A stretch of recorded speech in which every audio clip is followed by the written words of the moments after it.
This project is really important to me as a Baltimorean, as a West Baltimorean. I grew up in Sandtown Winchester projects on the west side of Baltimore, where my grandparents got all of their groceries from this specific grocery store. It was a Stop Shop and Save on the corner of Lafayette and Payson.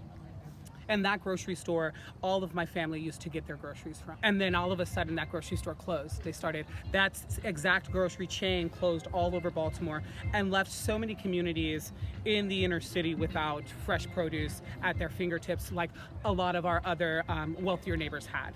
So finding or partnering with an organization that kind of starts the conversation, because that's the first part, is having those uncomfortable conversations, saying that food deserts are real, putting faces to problems. I find it being the first thing. But another thing, knowing that this kind of idea, this kind of concept will directly affect my family, my community, the people who need it most, is the reason why I jumped right on board.